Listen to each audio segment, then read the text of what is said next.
कालू कौवा अपने गधे पर लकड़ियों की गठरी रखता है और पीछे से गधे की पीठ पर एक लाठी जोर से मारता है। चल चल मेरे गधे चल।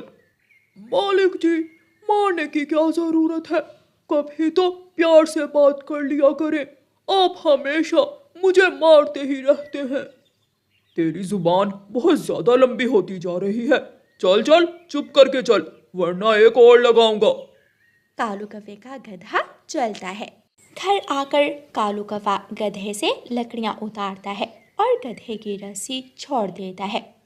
चल अब दोपहर हो गई है, तू जा और किसी पक्षी के खेत में जाकर अपना पेट भर ले। मालिक, कहाँ जाऊं? अगर ना जाऊं तो तुम मारोगे, और अगर किसी के खेत में पकड़ा गया तो खेत का मालिक मारेगा। तो फिर मरो भूख से, मैं तो चला, भूख लगी है मुझे। कालू कौवा अपने घर चला जाता है। गोरी गोरी, क्या खाना तैयार है? अभी सब्र करो, जब भी घर आते हो कान फाड़ देते हो। बना रही हूँ खाना। एक खाना ही तो मांगा है, मैंने कैसे तुम्हारे कान फाड़ दिए? सारा दिन गधे के साथ रह रहकर तुम भी आधे गधे बन गए हो, थोड़ा आहिस्ता बोला करो। कालू कौवे का गधा थोड़ी देर वहां खड़ा रहता है और फिर आहिस्ता आहिस्ता चलता है। कालू कौवे का गधा चलते चलते एक मकई के खेत में पहुंच जाता है। वो मकई का खेत तोते का था। कालू कौवे का गधा भूखा था। वो खेत से जाकर मकई खाने लगता है। मजे की है मकई, तो मजे की है। कबूतर वहां से गुजरता है और गधे को तोते के खेत में मकई खाता हुआ देख लेता है। ये कालू कौवे का गधा तोते की मकई खा रहा है, मैं अभी जाकर तोते को बताता हूँ। कबूतर जल्दी से तोते के घर जाता है। तोते तोते जल्दी दरवाजा खोलो। तोता दरवाजा खोलता है और बाहर आता है। कबूतर, क्या हुआ? क्या काम है? मुझे तो कोई काम नहीं है, लेकिन वो कालू कौवे का गधा तुम्हारा मकई का खेत खाली कर देगा।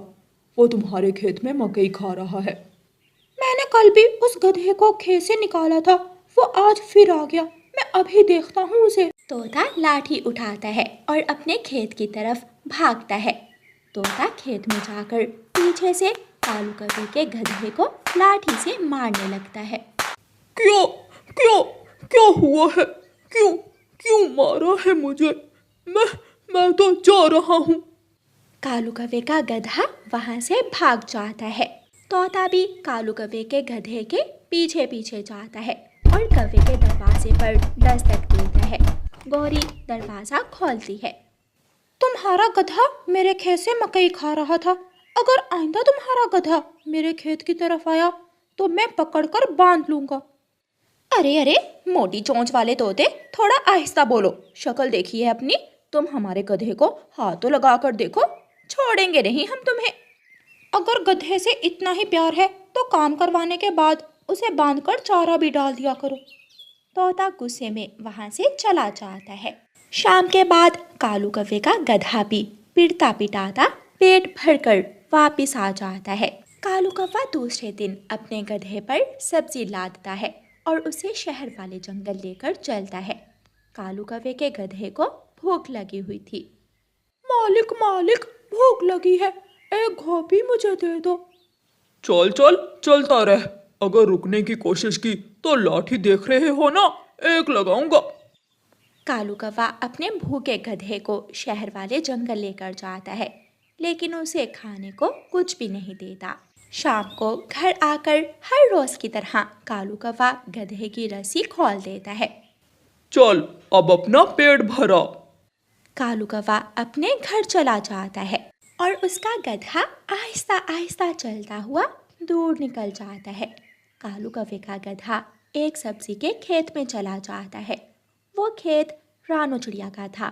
कालू कौवे का गधा उस खेत से सब्जियां खाने लगता है।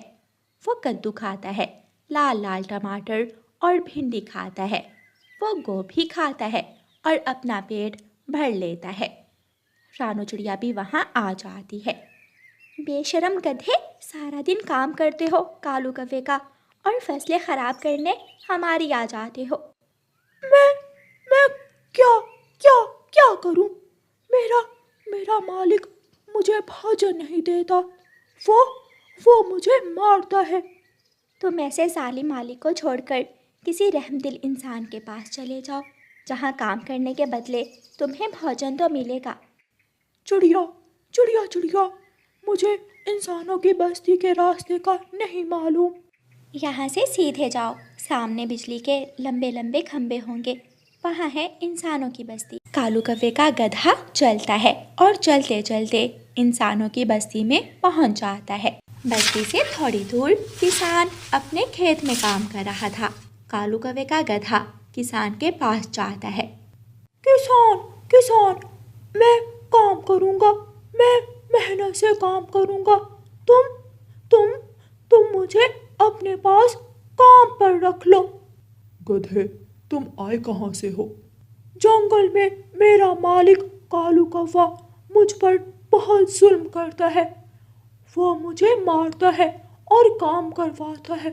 जब मैं भोजन मांगता हूँ तो वो मुझे छोड़ देता है और कहता है कि दूसरों की फसलें खाकर पेट भर लूं। वह इंसान गधे को अपने पास रख लेता है और गधे से काम करवाने लगता है। किसान अपनी गाय का चारा गधे पर रखकर घर ले जाता है और गधे को अपनी गाय के पास बांध देता है।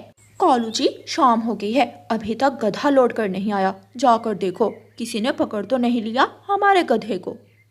किसमें इतनी हिम्मत है कि वो मेरे गधे को हाथ भी लगाए? कालू कौवा अपने घर से निकलता है और गधे को ढूंढने जाता है। तोते तोते, क्या तुमने मेरे गधे को देखा है? नहीं, मुझे क्या मालूम है, तुम्हारा गधा कालू गधे। ऐसे कहते हुए तोता वहां से चला जाता है। ढूंढते ढूंढते कालू कौवा किसान के पास पहुंच जाता है। तू यहाँ खड़ा है और मैं तुम्हें पूरे जंगल में ढूंढ रहा हूँ। चल मेरे साथ चल। नहीं जाऊंगा, नहीं जाऊंगा। तू मुझे मारता है, तू मुझे खाने को भोजन भी नहीं देता है। नहीं जाऊंगा, नहीं जाऊंगा। तू बड़ी जुबान चलाने लग गया है, मैं देखता हूँ तुझे। कालू कौवा लाठी से गधे को मारने लगता है। मालिक, मालिक, मालिक, बचाओ, मुझे बचाओ। किसान खेत से भागता हुआ आता है और कालू कौवे को पूंछ से पकड़ लेता है। अब ये मेरा गधा है, तुम्हारा गधा नहीं जो तुम इसे मारोगे। किसान लाठी से कौवे की खूब पिटाई करता है। मार खाने के बाद कालू कौवा रोता हुआ वापस जंगल चला जाता है। कालू कालू, तुम रो क्यों रहे हो? मारा, मारा, मुझे किसान ने मारा है। हमारा गधा किसान के पास चला गया है। कालू, अब क्या होगा? कौन करेगा हमारे सारे काम? कौन उठाएगा इतना ज्यादा बोझ? अब तो गधे का काम मुझे खुद ही करना होगा। दूसरे दिन कालू कौवा लकड़ियों की गठरी अपने सर पर उठाकर आ रहा था कि बेरी के पेड़ से टकराकर गिर जाता है और कालू कौवे के पंख पर चोट आ जाती है। कौवे भैया, अब पता चला कि तुम्हारा गधा तुम्हारे कितने काम करता था। अब खुद लकड़ियाँ उठाकर ला रहे हो। रानो चिड़िया, मैं अपने किए पर बहुत पछता रहा हूँ। अगर मैंने अपने गधे को समय पर पानी और समय पर भोजन दिया होता तो मेरा गधा कभी मुझे छोड़कर ना जाता। कालू कौवे का काम बंद हो जाता है और उसके घर सारा राशन खत्म हो जाता है। लेकिन कालू कौवे का गधा मजे मजे का चारा खा रहा था। वो बहुत खुश था। कालू जी, हम पक्षियों को चाहिए कि जिन जानवरों से हम काम लेते हैं उनका ख्याल भी रखें, क्योंकि जानवरों के बिना हम पक्षी किसी काम के नहीं। प्यारे दोस्तों, इस कहानी को लाइक, अपने दोस्तों के साथ शेयर और चैनल को सब्सक्राइब करना बिल्कुल मत भूलना। आपका धन्यवाद। जग्गू बेटा, दाना खा लिया है तो ये फल भी खा लो। ये फल कल खा लेगा जग्गू। मैं जितना भी भोजन लाता हूँ तुम जग्गू को ठोंस ठोंस कर खिला देती हो। इतना खाना भी बच्चों की सेहत के लिए ठीक नहीं होता। अपनी नजरें दूसरी तरफ कर लो। जब से मैं अपने जग्गू को दाना खिला रही हूँ, आंखें फाड़ फाड़ कर देखे जा रहे हो। नजर ना लगा देना मेरे जग्गू को। नजर ना लगा देना मेरे जग्गू को। मम्मा मम्मा, पापा घूर कर देख रहा है। तुम तुम यहाँ आ जाओ मेरे पास, जलता है तो जलने दो, मैं तो ऐसे ही खिलाऊंगी अपने जग्गू शेर को। गौरी कव्वी अपने बेटे को 2 मीठे फल देते हुए ऐसे कहती है। गौरी कव्वी हर वक्त अपने बेटे को खिलाती रहती और उससे कोई भी कामकाज ना करवाती। चिड़िया गौरी कव्वी के पास आती है। गौरी, मैं अपने बेटे को अब अपने साथ लेकर जाती हूँ ताकि मेरा बेटा बाहर के सारे काम सीख ले। क्या तुम अपने बेटे जग्गू को बाहर के काम नहीं सिखाओगी? मेरे बेटे जग्गू का बाप अभी जिंदा है कमा कर लाने के लिए, एक ही तो मेरा शेर जग्गू है, मैं नहीं करवाऊंगी अपने शेर से बाहर के काम। ये बच्चों की सेहत के लिए ठीक नहीं होता, खाना खाना और सो जाना। अगर जग्गू कामकाज नहीं करेगा तो वो बीमार हो जाएगा। जैसी तेरी मनहूस शक्ल, बातें भी वैसी ही करती हो। जाओ, चली जाओ, मुझसे तो थप्पड़ न खा लेना, आई बड़ी चूचू करने वाली। चिड़िया वहाँ से चली जाती है और गौरी कव्वी अपने जग्गू के पास जाती है जो नदी पर बैठा हुआ था। जग्गू जग्गू, ये दाना मेरा है, मुझे मेरा दाना वापस दो। मम्मा मम्मा, देखे कीकी मुझसे दाना छीन रहा है। आंटी छूट, जग्गू झूठ बोल रहा है, ये दाना मैं घर से लाया हूँ, मेरे पापा मेरे लिए लाए थे। चल भाग जा यहाँ से, अगर मेरे जग्गू बेटे से फजूल बात की तो चोंच तोड़ दूंगी तेरी। मैं अपने पापा को बताऊंगा कि जग्गू ने मेरा दाना छीन लिया। जाओ जाओ, बताओ जाकर, वो गंदी आंखों वाला भी मेरा कुछ नहीं बिगाड़ पाएगा। घर का दाना, बाहर से दाना, चोरी का दाना, दूसरे पक्षियों से छीना हुआ दाना, गौरी कव्वी सब जग्गू को खिला देती। अब तो जग्गू इतना आलसी हो गया था कि वो हर समय घर में सोया ही रहता था। जग्गू, मैं जंगल में लकड़ियाँ लेने जा रहा हूँ, तुम भी मेरे साथ चलो। जग्गू नहीं जाएगा, जग्गू मेरे साथ आज नानो के पास जा रहा है। याहू, मैं तो नानो के पास जाऊंगा, मैं तो नानो के पास जाऊंगा। कालू कौवा गुस्से में घर से निकल जाता है।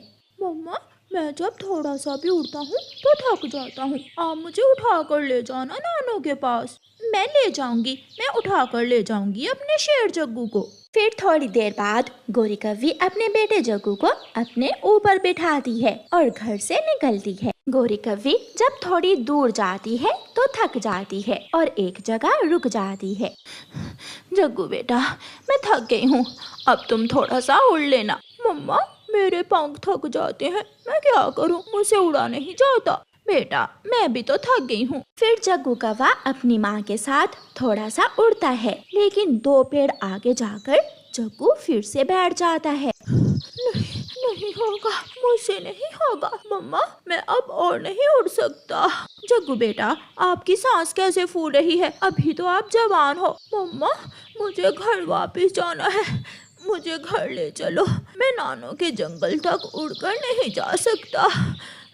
लगता है तुम्हारे बाप की बात सच्ची ही हो गई है, तुम तो बहुत ज्यादा आलसी बन गए हो। गौरी कव्वी जग्गू को उठाती है और अपने घर वापस चली जाती है। मम्मा, भूख लगी है, दाना दो, मुझे जल्दी से दाना दो। गौरी कव्वी जग्गू को दाना देती है और जग्गू सारा ही दाना चट कर जाता है और सो जाता है। जग्गू तो एक पल के लिए भी अपने घर से बाहर ना निकलता था। अब गौरी कव्वी जग्गू की माँ भी जग्गू को लेकर परेशान होने लगी थी। चिड़िया, न जाने क्या बात है, मेरा जग्गू कई दिनों से घर में ही है, वो तो अब घर से बाहर भी नहीं आता। गौरी, वही हुआ जिसका मुझे डर था, उसका शरीर सुस्त हो गया है, वो अब थोड़ा उड़ने से भी थक जाता होगा। हाँ हाँ, ऐसा ही है, 2 पंख उड़ने के बाद बैठ जाता है। अब उसे बुलबुल डॉक्टर के पास लेकर जाना होगा, वही बताएगी कि जग्गू को क्या हुआ है। चिड़िया मेरी बहन, तुम जाओ और बुलबुल को मेरे घर में ही बुला लाओ, जग्गू तो उड़ ही नहीं सकता। फिर चिड़िया जाती है और बुलबुल को बुलाकर गौरी के घर ले जाती है।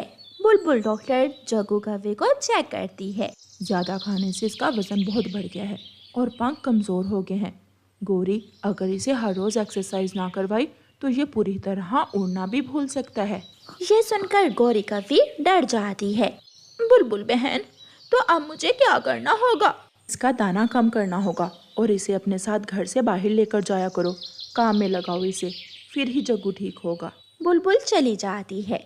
मम्मा मम्मा, मुझे दाना दो, मुझे दाना दो, मैं भूखा हूँ। बेटा, अभी थोड़ी देर पहले ही तो तुमने दाना खाया था, गंदी गंदी मम्मा। सुन लो गौरी, तुमने अपने हाथों से ही अपने बेटे को आलसी बना लिया है। चिड़िया, अब मेरी मदद करो, किसी तरह मेरे बेटे को ठीक करने में मेरी मदद करो। फिर दूसरे दिन चिड़िया अपने बेटे कुकू को साथ लेकर आती है। जग्गू बेटा, जाओ अपने भाई के साथ जाकर बॉल से खेल लो। मुझे नहीं खेलना, मुझे खेलना पसंद नहीं है, मुझे खाना और सोना पसंद है। जग्गू, हम बॉल से खेलेंगे, तितलियों को देखेंगे, बहुत मजा आएगा। फिर जग्गू मान जाता है और कुकू के साथ चला जाता है। गौरी, तुम चिंता ना करना, 1-2 दिन में जग्गू की आदत बन जाएगी और ये भी दूसरे बच्चों की तरह एक्टिव हो जाएगा। रानो चिड़िया की ऐसी कहानियाँ सुनने के लिए YouTube सर्च बार में रानो चिड़िया की कहानी लिखें या फिर ये बटन दबाकर बोल कर कहें रानो चिड़िया की कहानी। कुकू जग्गू की तरफ बॉल फेंकता है और जग्गू कुकू की तरफ। मैं थक गया हूँ कुकू, मैं अब और नहीं कर सकता। ठीक है, चलो हम झरने पर जाकर तितलियाँ देखते हैं। फिर कुकू जग्गू को झरने पर ले जाता है। जग्गू झरने पर जाते हुए कई बार रास्ते में बैठता है। ऐसे ही दिन गुजरते के कुकू हर रोज जग्गू को अपने साथ बाहर ले जाता। अब जग्गू पहले से बेहतर था, वो अब उड़ने लगा था और उसका दिल भी घर से बाहर लगने लगा था। शुक्रिया दोस्त कुकू, मैं तुम्हारी वजह से ठीक हो गया। अब मेरी सांस भी नहीं फूलती, मैं अब उड़ सकता हूँ। जग्गू दोस्त, मैं हर रोज अपनी मम्मा के साथ बाहर काम करवाने जाता हूँ, आप भी अपने मम्मा पापा की काम में मदद किया करो। जग्गू कुकू की बात गौर से सुनता है। पापा, मैं भी आज से आपके साथ जंगल में लकड़ियाँ काटने जाया करूँगा। पहले अपनी माँ से पूछ लो, ऐसा ना हो कि तुम्हारी माँ मेरे पीछे पड़ जाए। कालू जी, मुझे माफ कर दो, मैं गलत थी जो हर समय जग्गू को खिलाती रहती थी और इसे काम नहीं करने देती थी। अगर चिड़िया ने मेरा साथ ना दिया होता तो शायद मेरा जग्गू हमेशा हमेशा के लिए घोंसले का ही होकर रह जाता। फिर जग्गू अपने पिताजी के साथ जंगल में लकड़ियाँ लेने निकल जाता है। वो अपने पिताजी के साथ काम में मदद करवाता है। चिड़िया, तुमने सच ही कहा था कि खाने के साथ साथ काम करना भी जरूरी है। अब मेरा जग्गू पहले से ज्यादा स्वस्थ है और एक्टिव